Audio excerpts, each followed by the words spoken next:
Welcome to Ferment Radio. I am your host Aga Pokrywka and my guest today is Maya Hay. Maya is a scholar and PhD candidate at Concordia University. Her doctoral research on fermentation and feminist theory focuses on embodied knowledge, collective ethics, and interspecies thriving. Her work experience spans chemistry labs, culinary kitchens, organic farms, and food markets, where she has gathered over 15 years of experience facilitating discussions around contemporary food issues. How would Maya describe herself in her own words?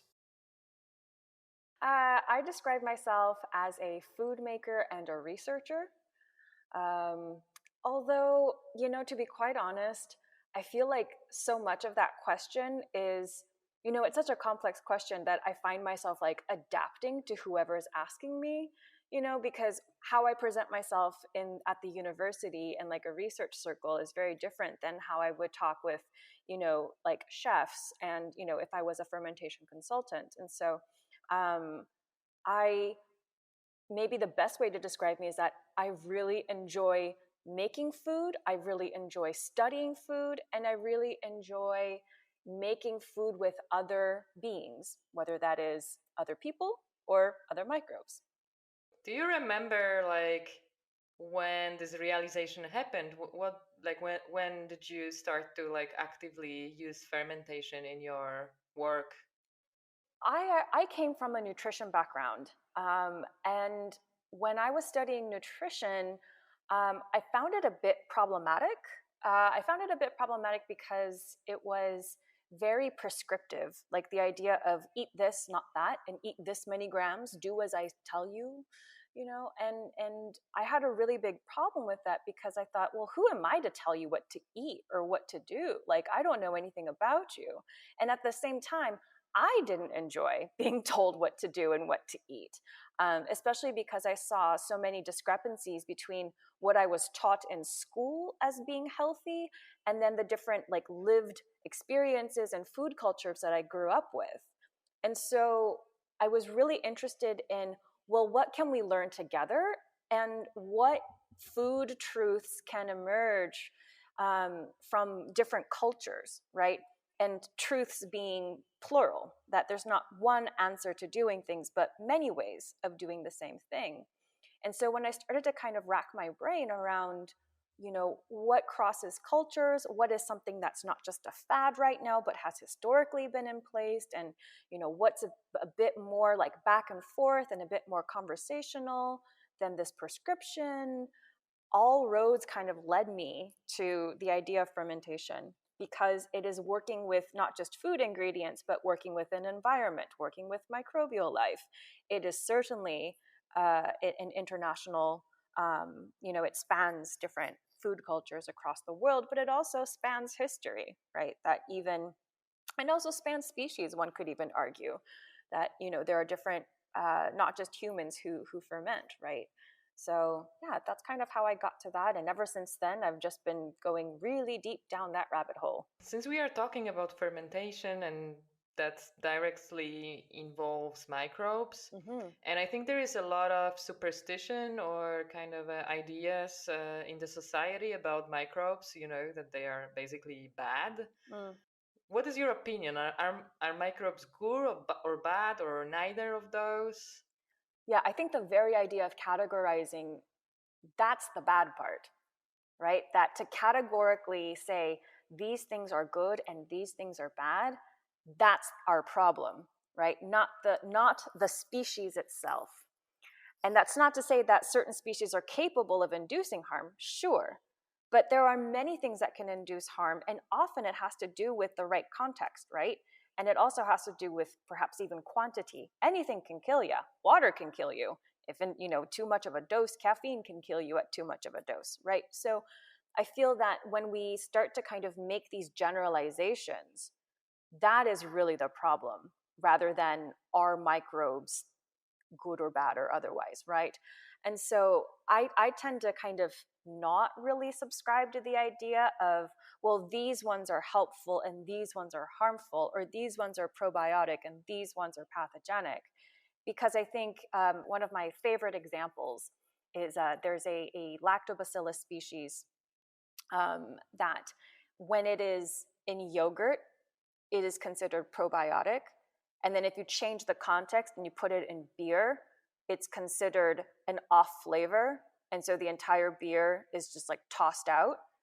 And then that same species, if it's in our urinary tract, it causes a urinary tract infection, and a full immune system response is mounted, right? So same species, 3 different contexts and 3 different labels. So this is a kind of example where, for me, it's not the species that's good or bad, it's how we categorize them.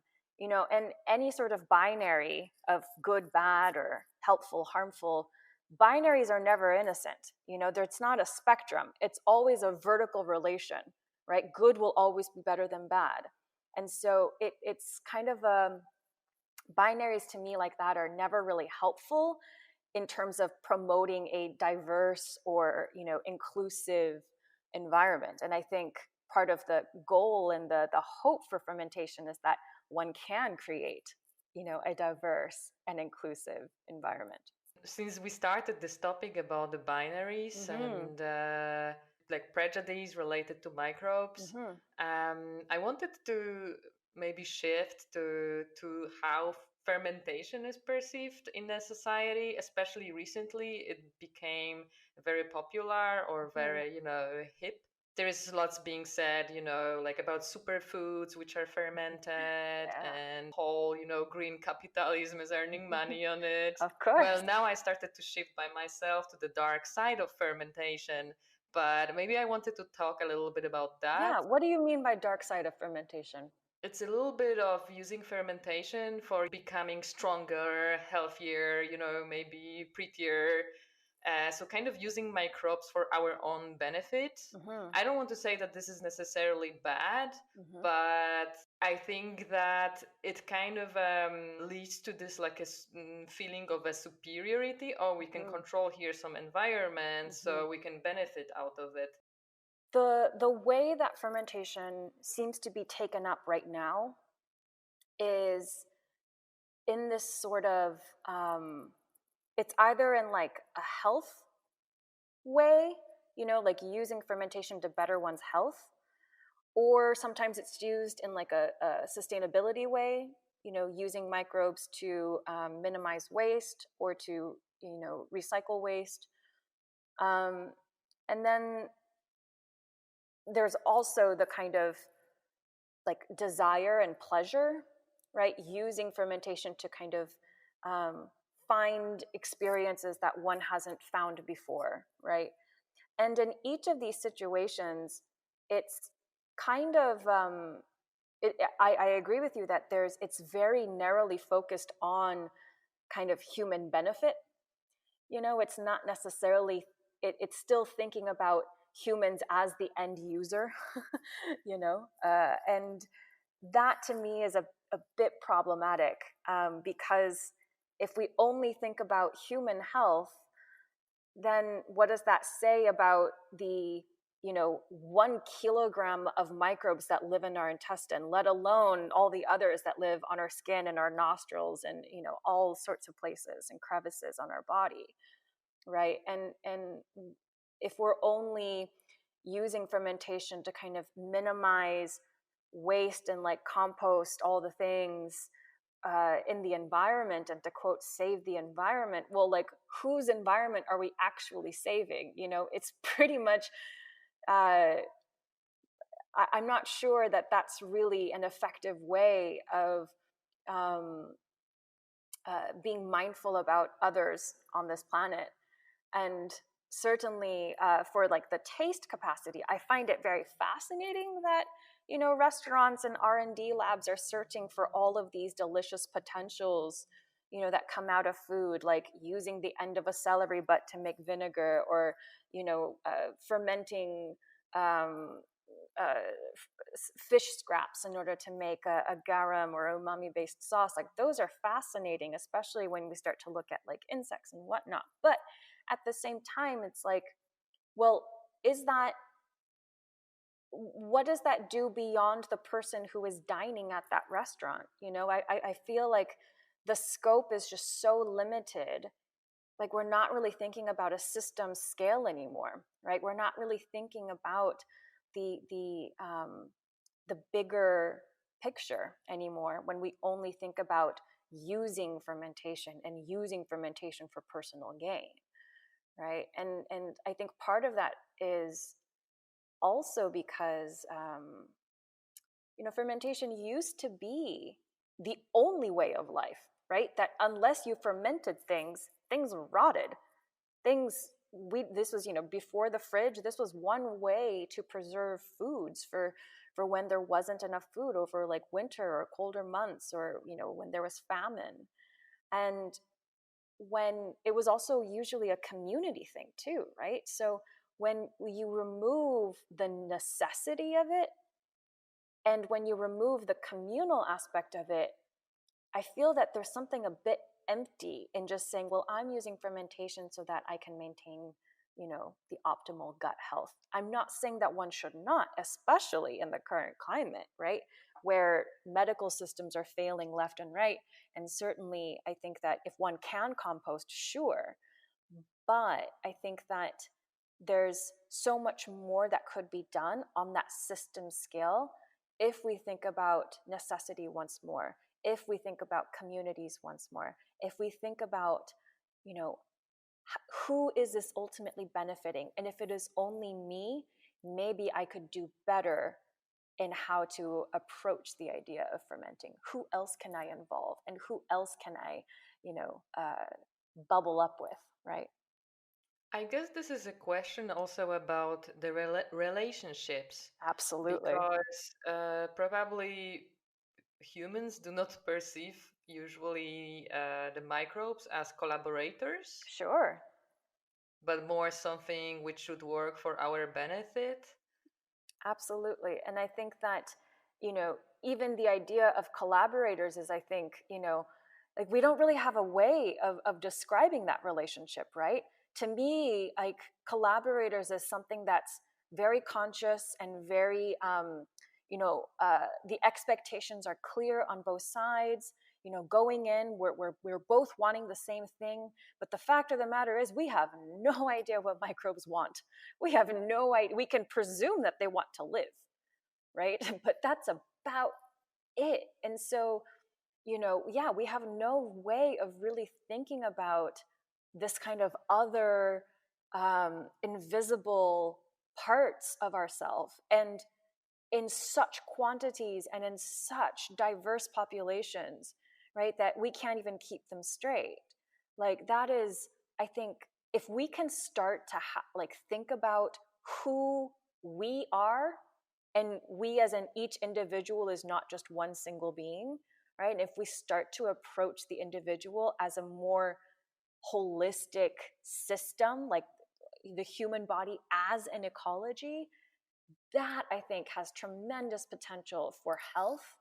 And if we start to think about, the human individual as an ecosystem in a larger ecosystem in terms of the environment, then I think that can radically shift some of the sustainability talk, right? I think there's a great potential if we start to look beyond the individual self, right? When we start to look at those relationships and really nourish them. One of the things that I would love to happen, and I really wish you could see my hands right now because I am like shaking my fists at the sky.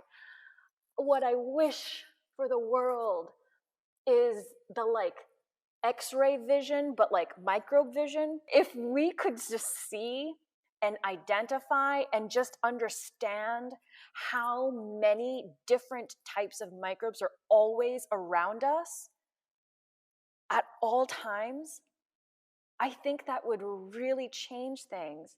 And I think a lot of this is because they are invisible, because they were discovered in the European context, in the context of disease and decay and war.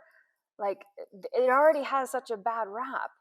But wouldn't it be great if we could have a different kind of relationship with the microbes who have already and always been with us, right? All this time, we have evolved together for so long. Wouldn't it be great to finally see them? That is my wish for the world. Oh, I totally understand you because I'm fantasizing about the same. But you've mentioned also about the discovery of microbes in European setting or context. And I know that you have an experience of working also in Asia. And I was just wondering what in your experience could be a difference between how microbes are being perceived in the West or East. I'm sorry for this generalization, but Mm-hmm. I'm just asking for your experience. Sure.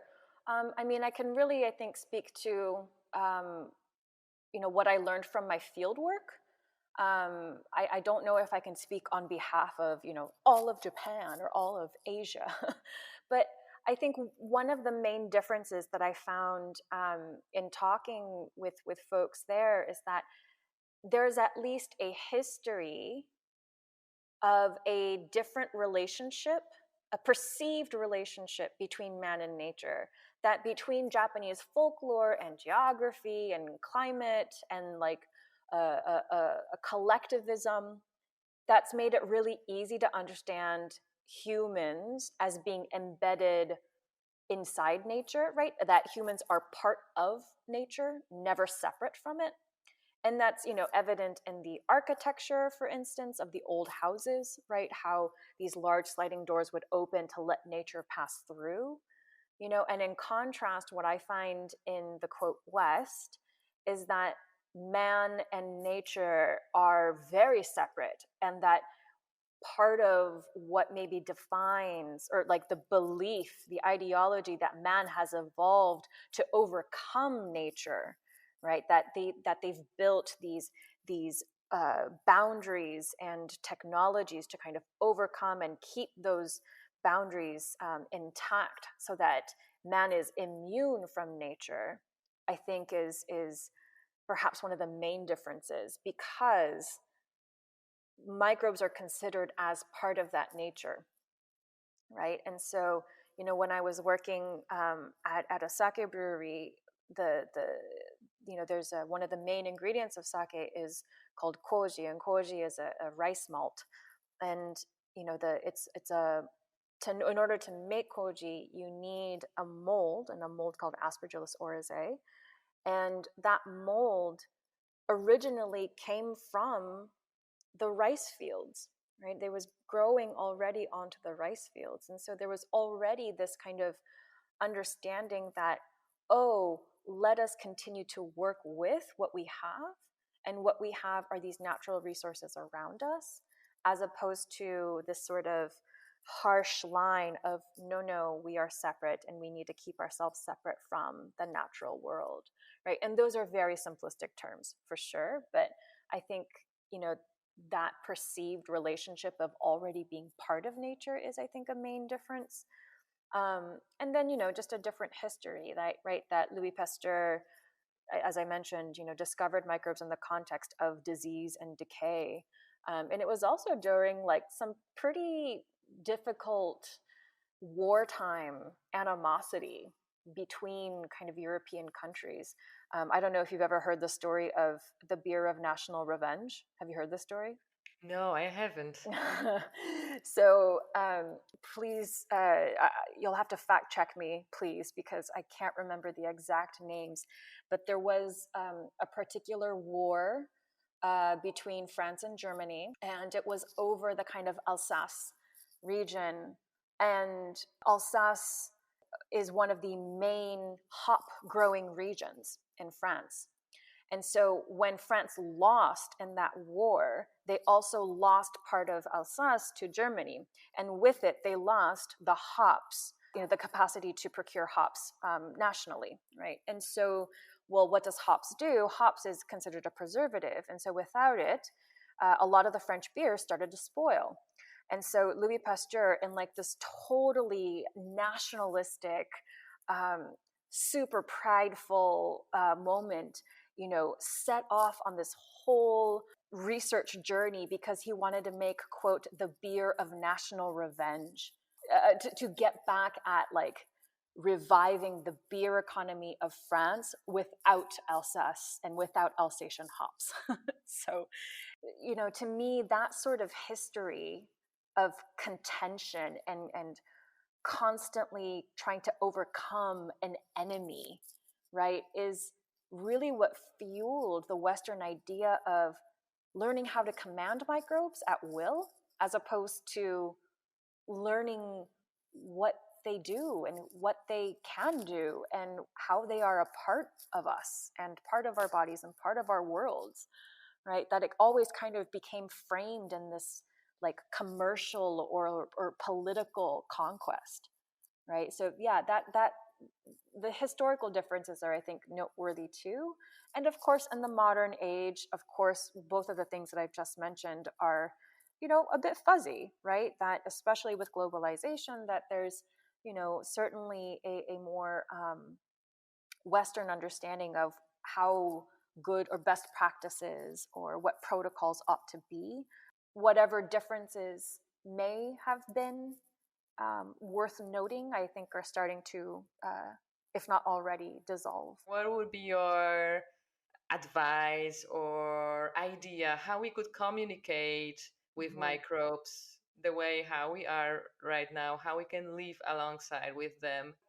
I think sight is kind of the go-to, seeing is believing. I also wish that we could just sense them in other ways, right? Not just be able to see them, but if we could smell them, for instance, before we realize it's too late, right? I feel like often smell is the last indicator of microbial presence, right? When things have just gone too far, and it's often very off-putting, the stench, right, that comes through. Or funk. I mean, there are many people who adore that smell. But yeah, I think that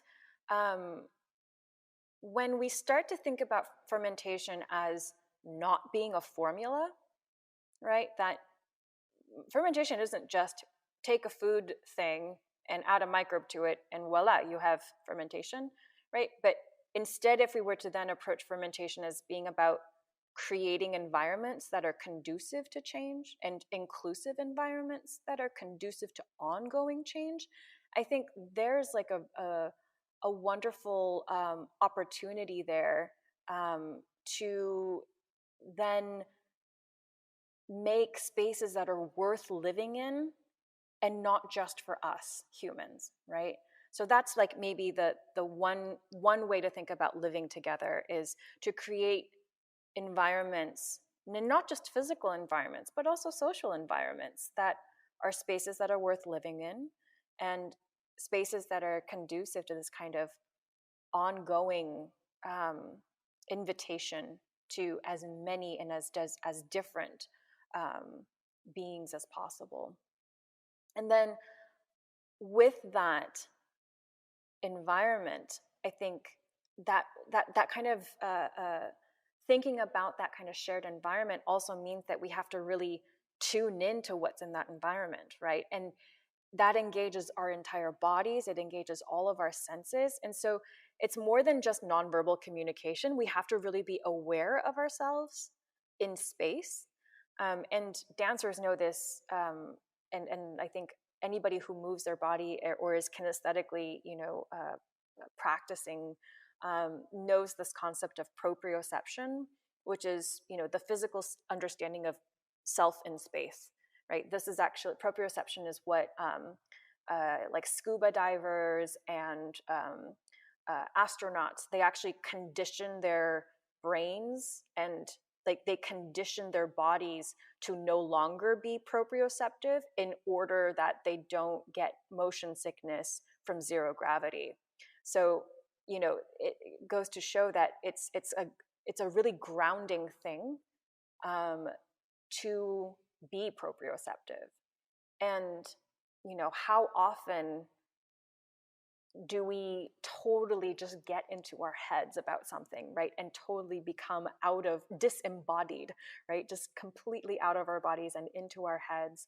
And I think what what's so great about at least the material practices of fermentation, right, is that it's very tactile. There are so many different senses happening, all the smells and the textures and the squishes and the sounds and the smells, and it really engages the full body, and often with other people too, right? And so I think that there's such an opportunity to embody not just